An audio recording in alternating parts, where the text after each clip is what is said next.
The Zalkreen Empire had conquered 47 star systems in less than a century, and their military doctrine was simple and effective. Strike hard and strike fast and crush any resistance before it could organize. When their scout fleets detected Earth in 2187, they saw nothing remarkable. A single planet with moderate defenses and a species that had barely begun to explore their own solar system. The humans seemed weak and unprepared for what was coming. Commander Vexthor of the Zalkreen Third Fleet delivered the ultimatum himself through every communication channel on Earth: surrender within 10 planetary rotations or face complete orbital bombardment. The United Earth government, led by President Helen Carter, received the message in her secure bunker beneath Geneva. She gathered her military advisors and intelligence chiefs to discuss their options. Admiral Nathan Cross commanded Earth's orbital defense platforms, and he knew they were outgunned. General Lucas Hayes led the ground forces, and he had been preparing defensive strategies since first contact with alien probes 5 years earlier. The council debated for hours, but the decision was ultimately clear. President Carter addressed the world and announced that Earth would not surrender. Humanity would fight for their home no matter the cost. The Zalkreen expected capitulation, and instead they got silence. When the 10 days expired, Vexthor ordered the attack, and 200 warships descended upon Earth's orbital defense platforms. Admiral Cross watched from the command center of Defense Station Alpha as the enemy fleet approached. His stations were equipped with railguns and missile batteries and laser arrays, but they were designed to fight pirates and small threats. The Zalkreen fleet was something else entirely. He gave the order to engage, and the battle began. Earth's defenders fought with unexpected ferocity, and they refused to retreat even when the outcome was clear. They lost, but not before destroying 15 Zalkreen cruisers and damaging dozens more. Vexthor was surprised by the resistance, and it made him cautious about what would come next. The Empire landed ground forces in 12 major cities across the globe. Massive transport ships descended through the smoke and fire of the orbital battle and deployed hundreds of thousands of soldiers. General Hayes commanded Earth's defense forces from a bunker beneath the Rocky Mountains, and his orders were clear. Make them bleed for every inch of ground and never stop fighting. The Zalkreen expected quick victories like they had achieved on other worlds, but Earth was different. What the Zalkreen didn't know was that humanity had been preparing for this moment. 5 years earlier, when the first alien probe entered the solar system, a secret project began.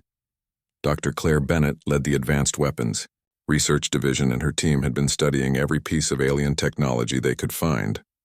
They recovered wreckage from the probe after Earth's fighters shot it down, and they spent years analyzing the materials. They understood the basic principles of Zalkreen shields and their propulsion systems, and most critically, they found weaknesses in their design. The invasion became a nightmare for the Zalkreen forces. Human soldiers used guerrilla tactics, and they fought from underground networks that had been constructed beneath every major city. The Zalkreen were accustomed to quick victories where populations surrendered after seeing their military defeated. But humans were different. Every building became a fortress, and every street became a battlefield. Civilian resistance fighters joined the regular military, and they used improvised weapons and tactics that the Zalkreen had never encountered. Their casualties mounted, and Vexthor began to realize that Earth would not be an easy conquest. 3 months into the occupation, the Zalkreen controlled less territory than they had on day one. Their soldiers were exhausted and demoralized, and they faced constant attacks from an enemy that seemed to be everywhere and nowhere. Captain Jake Morrison led a special forces team in the ruins of Chicago, and he had been planning a daring operation. Intelligence suggested that a major Zalkreen command center operated from the former Willis Tower, and if they could capture it, they might gain valuable information. Morrison assembled a team of 30 soldiers, and they included demolition experts and communications specialists and combat veterans who had survived since the first day. They moved through the underground tunnel system that connected most of downtown, and they avoided Zalkreen patrols by using timing patterns that intelligence officer Amy Sullivan had decoded. Sullivan was a genius at pattern recognition, and she had spent weeks studying enemy movements. The team reached the tower and planted charges on the ground floor while Morrison led an assault team up the emergency stairwell. The fighting was brutal, and close quarters, and the Zalkreen defenders were caught completely by surprise.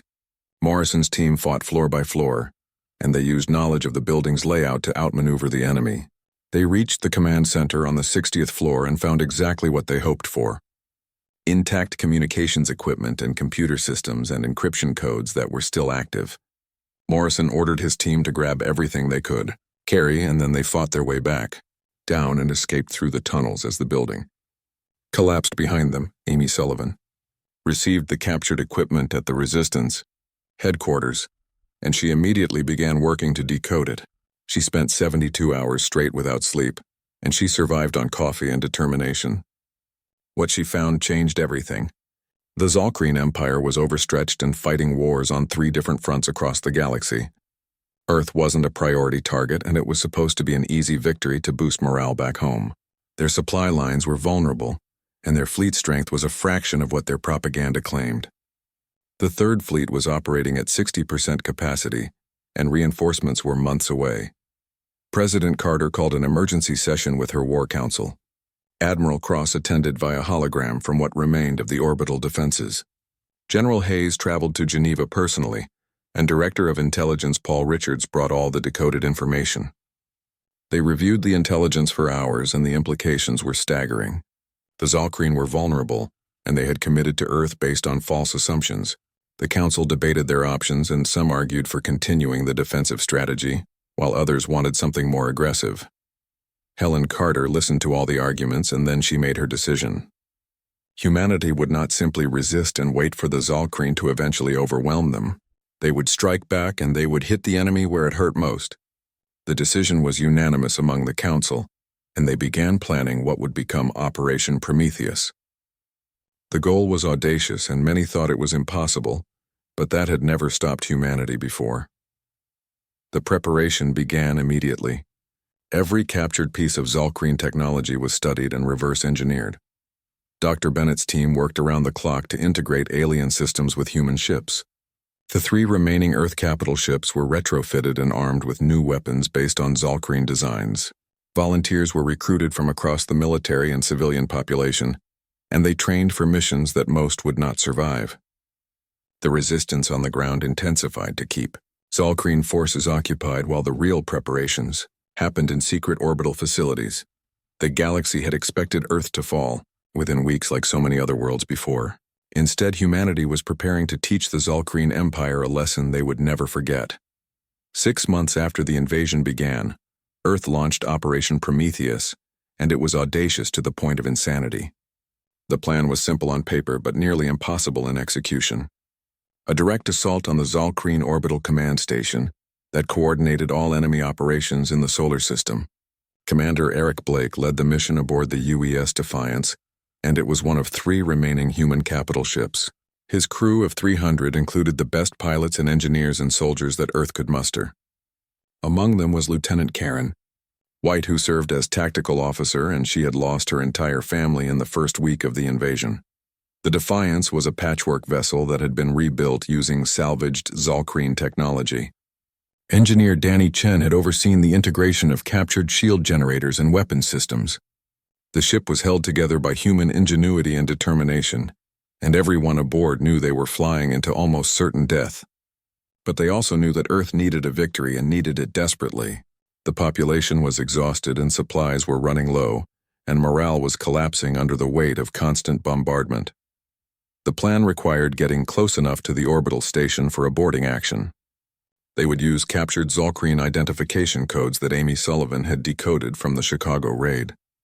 Once inside, a strike team would plant nuclear charges in the station's reactor core. The Defiance would then retreat at maximum speed before detonation. But Commander Blake had a more ambitious goal that he shared only with his senior officers.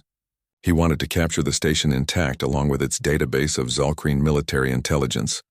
The operation began at 0400 hours. The Defiance approached the orbital station, broadcasting false distress signals in Zalkreen military code. Lieutenant Gary Foster monitored enemy communicating. Ions, and he was ready to abort if their deception was discovered.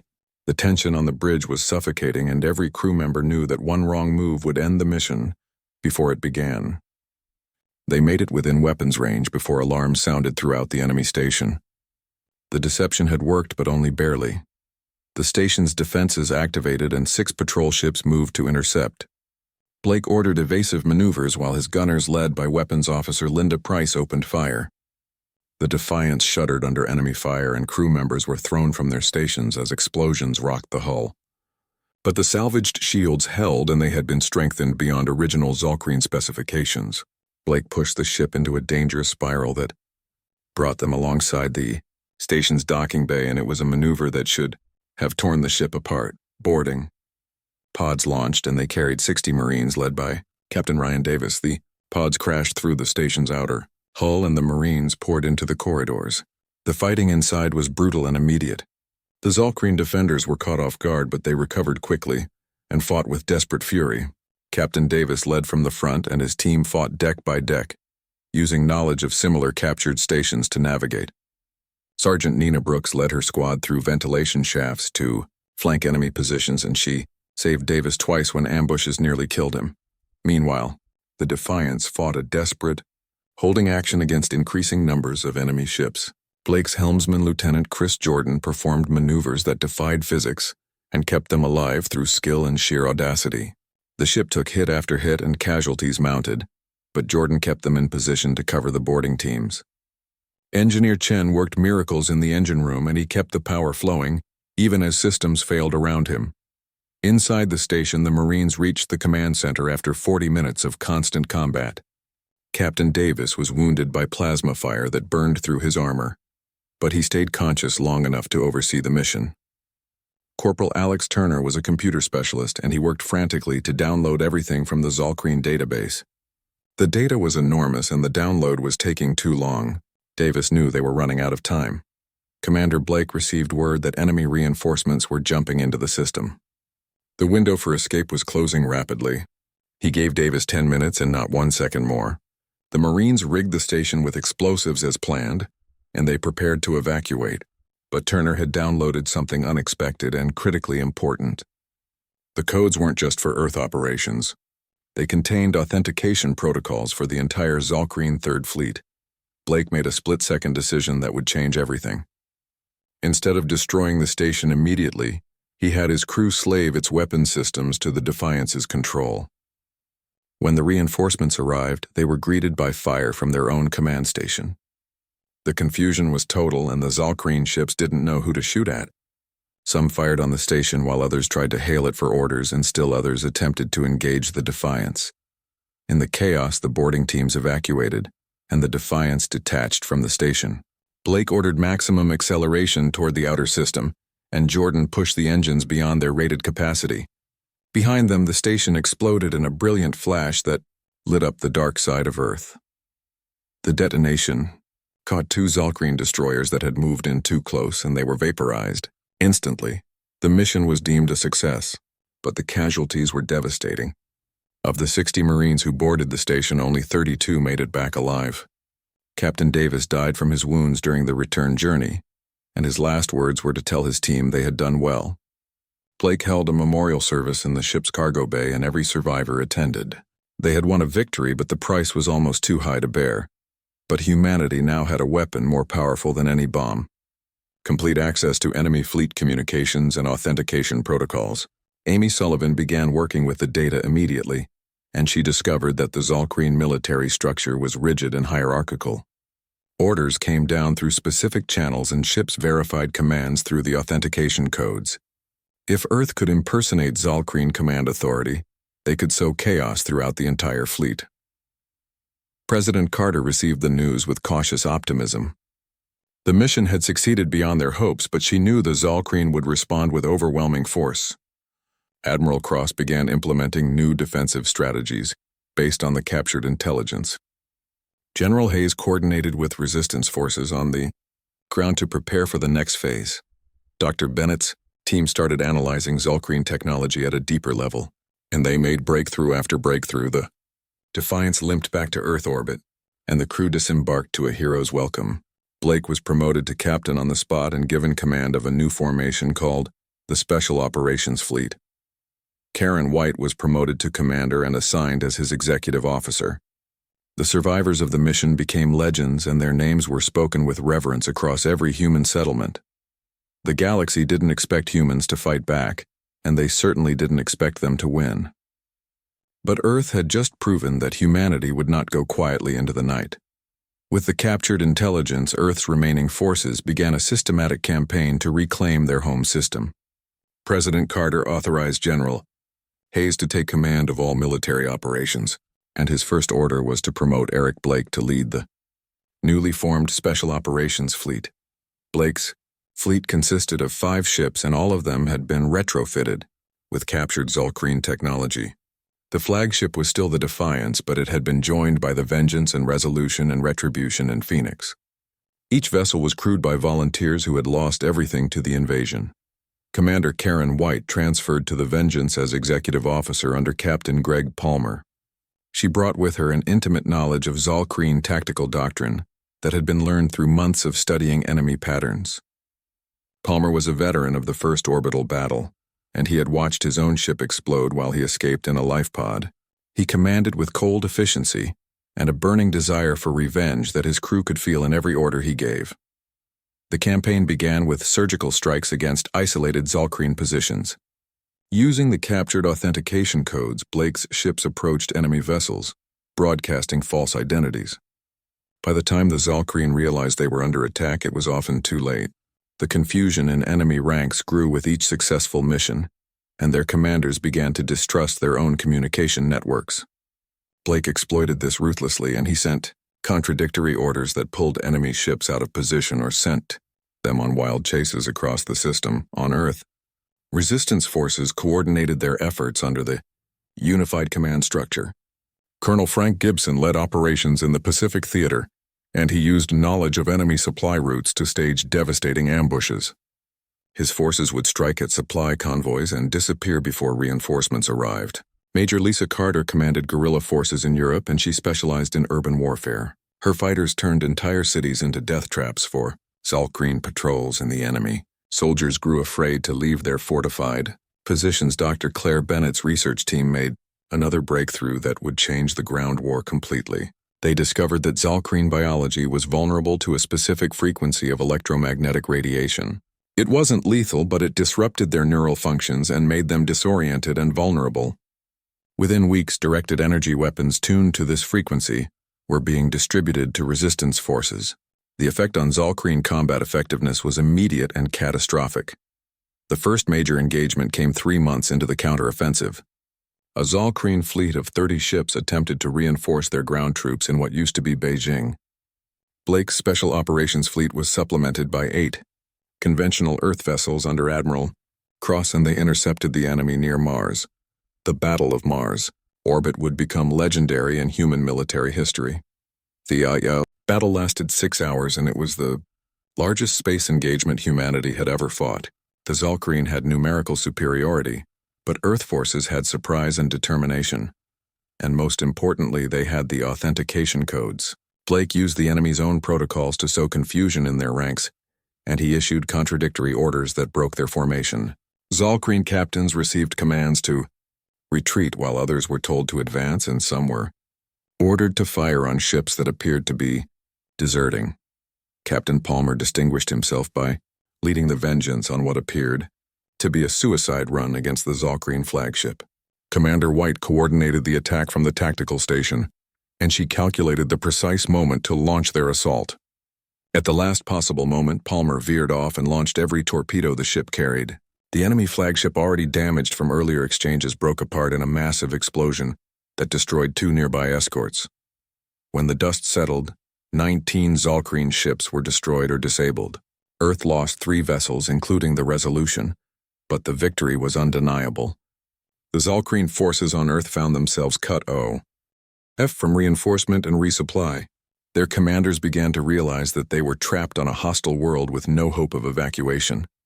General Hayes launched a coordinated offensive across all theaters. In North America, his forces pushed the Zolkreen back to their primary landing zones. The enemy fought desperately, but they were running out of ammunition and supplies. Colonel Gibson achieved similar success in the Pacific, and he liberated Australia and Japan within weeks. Major Carter's forces in Europe surrounded the remaining Zolkreen strongholds and began systematic sieges. The Zolkreen commander on Earth was General Thexval, and he realized he was facing inevitable defeat. His soldiers were exhausted and demoralized, and they faced an enemy that grew stronger by the day. He requested evacuation for his forces from Commander Vex Thor, who still commanded the Third Fleet from his flagship. Vex Thor refused, and his message was clear. The Empire did not retreat and did not negotiate with inferior species. Thexval found himself trapped with 200,000 soldiers on a hostile world. He made a decision that would shock the Empire and his own subordinates. He opened a communication channel to President Carter and offered to negotiate. The terms would be simple. Complete Zalkreen withdrawal from Earth and the solar system in exchange for safe passage for his troops. Carter received the message in her war room, and she consulted with her advisors. Admiral Cross argued for accepting the offer. Every day of continued fighting cost human lives, and Earth needed time to rebuild. General Hayes disagreed, and he wanted to destroy the Zalkreen forces completely to send a message to the galaxy. Blake offered a third option. Accept the surrender, but demand more than just withdrawal. They should demand technology transfers and full access to Zalkreen star charts, and a formal treaty recognizing human sovereignty. President Carter made her decision, and she agreed to meet with Thexval. The meeting took place in neutral territory at the ruins of the old United Nations building in Geneva. Thexval arrived with a small honor guard, and he looked exhausted and defeated. Carter presented her terms, and they were harsh but fair. Complete withdrawal from the solar system and transfer of all military technology and databases, and a 10-year non-aggression pact. In exchange, the Zalkreen soldiers would be allowed to leave peacefully. Thexval agreed immediately, but Vex Thor monitoring from his flagship overruled the agreement. There would be no negotiation and no surrender. The Third Fleet would return in force and complete the conquest of Earth. But humanity had one more surprise prepared. The captured databases contained coordinates for every Zalkreen military installation within 20 light-years. Blake proposed something that no one had considered possible. Take the war directly to the enemy. The room fell silent as Blake outlined his plan. They would strike at the nearest Zalkreen military outpost before reinforcements could reach Earth. It was a desperate gamble, but Earth specialized in desperate gambles. President Carter listened to the proposal, and she saw the logic in it. If they waited for Vex Thor to return with reinforcements, humanity might not survive. But if they struck first and struck hard, they might force the Empire to reconsider. The authorization was given, and Blake began preparing for the most daring operation in human history. His fleet would travel 12 light-years into enemy territory and attack a major Zalkreen installation. The mission was called Operation Retaliation, and every crew member who volunteered knew they might not return. But they also knew that Earth's survival depended on showing the galaxy that humanity would fight back no matter the odds. The plan was called Operation Retaliation, and it was the most daring military campaign humanity had ever attempted. While Zalkreen forces remained trapped on Earth, Blake's fleet would strike at their nearest military outpost. The target was the Kepler station located 12 light-years from Earth. The journey would take 3 months using human faster-than-light drives that had been reverse-engineered from captured technology. Engineer Danny Chen personally oversaw the modifications to all 5 ships, and he worked 18-hour days to ensure they would survive the journey. President Carter addressed the fleet before departure. She stood on the bridge of the Defiance, surrounded by crew members who had fought since the first day of invasion. Her message was broadcast to all 5 ships and recorded for history. She told them that humanity would not wait for the next attack and would not cower in fear. They would show the galaxy that humans, when pushed to the edge, would push back harder than anyone expected. The crew cheered, and their voices echoed through the corridors of every ship. The fleet departed under the cover of a coordinated assault on remaining Zalkreen positions on Earth. Admiral Cross commanded the orbital battle while Blake's ship slipped away quietly. They jumped to faster than light as soon as they cleared Jupiter's gravity well, and the stars stretched into lines of light. For 3 months they would be alone in the vast darkness between stars, with no way to communicate with Earth, and no hope of rescue if something went wrong. The 3-month journey tested every crew member in ways they hadn't expected. The isolation was crushing, and the knowledge that they were traveling deeper into enemy territory with each passing day weighed heavily on everyone. Commander Karen White, now serving as Blake's tactical officer, spent hours each day running battle simulations. She knew the outpost would be heavily defended, and she prepared contingency plans for every scenario she could imagine. Lieutenant Chris Jordan, who had saved the Defiance during the Orbital station raid kept the ship running smoothly. He worked closely with Chen to monitor the faster-than-light drive, and they made constant adjustments to keep the fleet together. Captain Palmer aboard the Vengeance maintained strict discipline and his crew trained constantly. Captain Julia Ross, commanding the Phoenix, focused on keeping morale high, and she organized competitions and events that kept her crew focused. When the fleet emerged from faster-than-light near Kepler, they found exactly what intelligence had predicted. A massive defense station orbited the planet with 40 warships on patrol. The planet below housed a major Zalkreen shipyard and training facility. Thousands of enemy soldiers were stationed there, and the installation supplied multiple fleets across this sector. Blake studied the sensor readings, and he knew this would be their toughest battle yet. Blake didn't hesitate because hesitation would doom them. The Defiance broadcast Zalkreen identification codes and reported an emergency. The other 4 ships followed in a standard escort formation. They claimed to be a patrol group that had encountered human raiders and needed immediate repair facilities. The deception was bold and risky, but it was their only chance to get close enough to strike effectively. The station's traffic control questioned them and demanded additional authentication. Lieutenant Gary Foster responded with the captured codes, and he added details about fictional battles that made the story believable. The Zalkreen controllers were suspicious, but the codes were valid, and the formation looked legitimate. They granted approach clearance but ordered the fleet to maintain a holding pattern while additional verification was completed. Blake gave the order, and the fleet opened fire on the defense station. The surprise was total and devastating. The station's shields were down because they never expected an attack this deep in Imperial space. Torpedoes and missiles slammed into the structure, and massive explosions ripped through multiple sections. The station began breaking apart before it could even raise its defenses. The orbital fleet scrambled to respond, but they were confused and disorganized. Half the ships received orders to defend the station that was already destroyed. The other half moved to engage Blake's fleet, but they hesitated because the authentication codes still showed the attackers as friendly vessels. Commander White exploited this confusion ruthlessly, and she targeted ships that were isolated or out of position. Captain Palmer aboard the Vengeance led the charge against the largest enemy vessels. He focused fire on their propulsion systems to disable rather than destroy them. White had calculated that disabled ships would create obstacles that would hinder the remaining enemy fleet. The strategy worked perfectly, and soon disabled vessels were drifting through the battle space, creating hazards for both sides.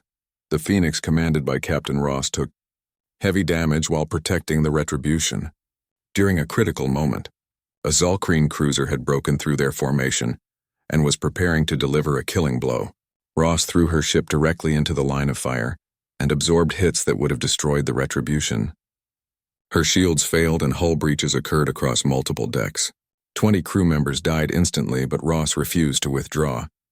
She kept the Phoenix in the fight until the threat was neutralized. The battle raged for 6 hours, and it was brutal and exhausting. Blake coordinated the fleet's movements while White managed targeting priorities and Foster jammed enemy communications. Chen kept the engines running despite damage that should have crippled the ship. Jordan performed impossible maneuvers that kept them alive when enemy fire should have destroyed them. When the fighting finally ended, 23 Zalkreen ships were destroyed, and 17 were disabled. The rest had retreated to the far side of the planet. Blake ordered his fleet to bombard the shipyard facilities from orbit. Missiles and kinetic weapons rained down on the construction yards and dry docks. Explosions lit up the surface as decades of Imperial investment burned. But the real prize was the communications array. Corporal Alex Turner, who had survived the orbital station mission at Earth, led a boarding team to capture the facility intact. They fought through desperate Zalkreen defenders and reached the control center. What Turner found exceeded all expectations. Real-time intelligence on all Zalkreen military operations across a dozen sectors. Fleet movements and supply routes and strategic plans were all laid bare.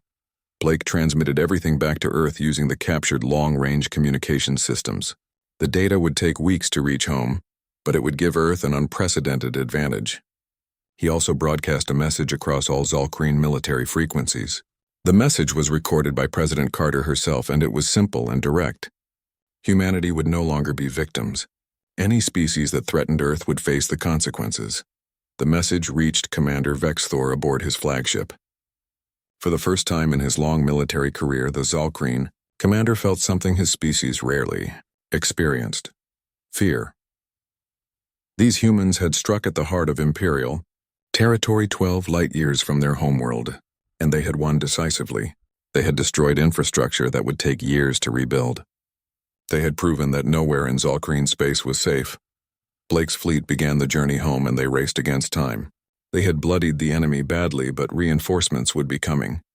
The question was whether humanity could fortify Earth's defenses before the inevitable counterattack arrived. The crews were exhausted and wounded, but they felt something that had been missing for months. Hope. Blake's fleet returned to Earth after a 3-month journey, and they emerged from faster than light to a system transformed. Admiral Cross had used the time well, and he constructed a network of defense platforms around Earth and the Moon. Captured Zalkreen warships had been repaired and put into service under human crews. The orbital space looked like a fortress, and it was a dramatic change from the vulnerable world the fleet had left behind. But the cost had been devastating.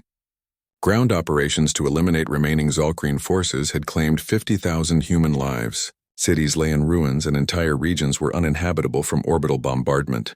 The population had been reduced by nearly 2 billion from combat and disease and starvation. Earth had won its freedom, but the price was almost unbearable. President Carter greeted Blake personally when the fleet docked at the newly constructed orbital station. It was named Victory Station, in honor of those who died fighting for Earth's survival. She informed him that Commander Vexthor had made contact and was requesting negotiations. The Zalkreen commander had finally accepted that Earth could not be conquered at an acceptable cost. The meeting took place in neutral space aboard a United Earth diplomatic vessel. Vexthor attended via holographic communication because he was unwilling to risk capture. President Carter led the human delegation, and she was supported by Admiral Cross and General Hayes and Captain Blake. The mood was tense, and everyone knew that. The wrong words could restart the war. Vexthor spoke first, and his tone was formal and cold. The Empire acknowledged that Earth could not be conquered at an acceptable cost. He offered a mutual withdrawal where Zalkreen forces would leave the Sol system permanently if humans agreed not to expand beyond their own star. It was a reasonable offer by most standards, but Carter's response was immediate and fierce. Humanity would accept nothing less than complete Zalkreen withdrawal from 20 light-years around Earth, formal recognition of human sovereignty over this region, and reparations for the invasion, and a binding treaty that would prevent future aggression. Any Zalkreen vessel entering this zone would be considered an act of war. The terms were harsh, and Vexthor protested that the Empire would never accept such demands.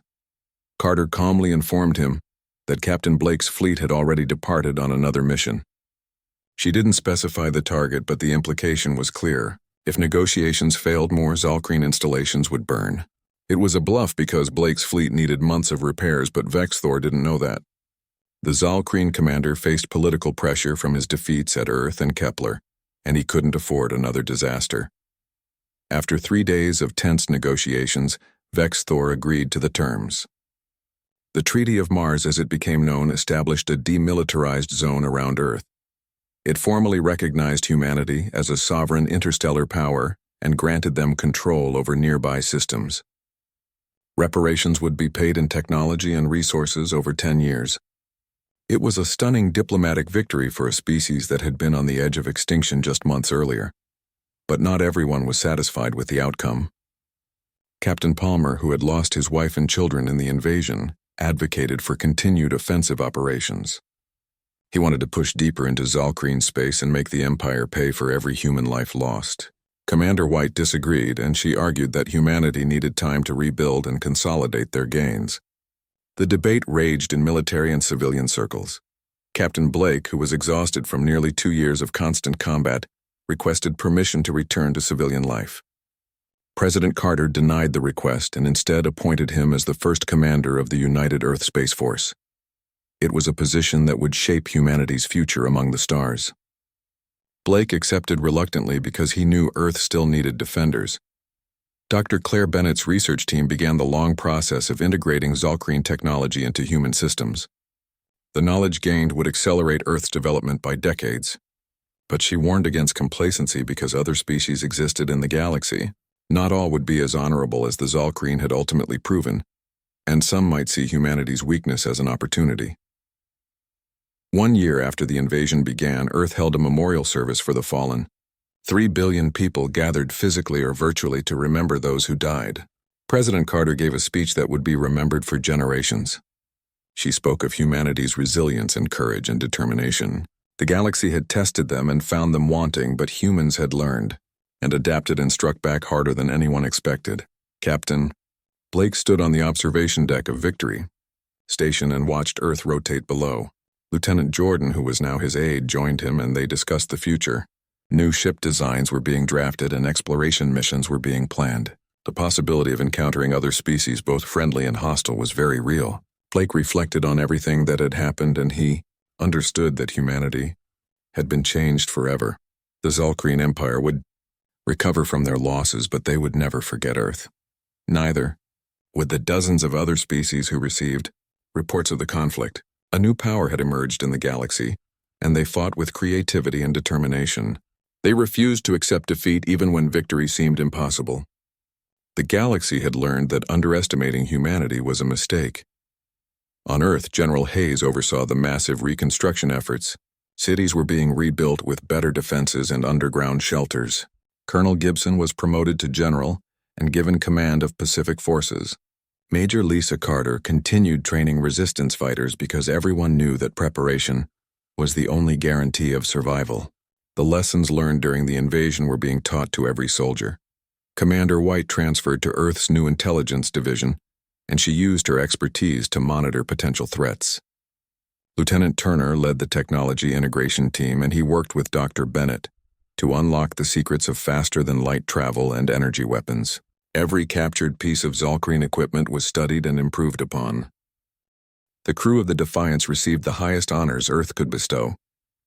23 had died during the campaign, and their names were inscribed on a memorial aboard the ship.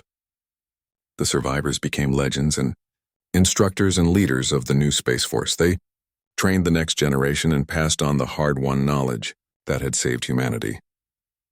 President Carter began diplomatic outreach to other species using contacts discovered in captured Zalkreen databases. Humanity would not isolate itself, but neither would it be unprepared. Earth sent out messages of peaceful intent, but backed by the clear demonstration that they could and would defend themselves. Some species responded with curiosity, while others remained silent.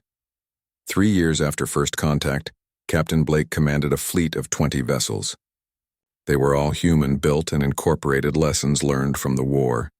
The United Earth Space Force had become a formidable military power that was respected and feared across nearby sectors. Blake often thought about Commander Vexthor's initial assessment of Earth, unremarkable and moderately defended and barely exploring their own system. The Zalkreen commander had been right about humanity's status at that moment. He had been catastrophically wrong about their potential. Humans had proven that when threatened, they would adapt and overcome. They would learn faster than their enemies expected and strike back with devastating effectiveness. The galaxy hadn't expected humans to fight back, and they certainly hadn't expected them to win. Blake gazed at the stars from his flagship's bridge, and he knew the truth. Humanity's journey into the galaxy had just begun. They had earned their place through blood and sacrifice, and they would defend it with the same ferocity that had surprised the Zalkreen Empire. The galaxy had learned its lesson, and humanity was here to stay.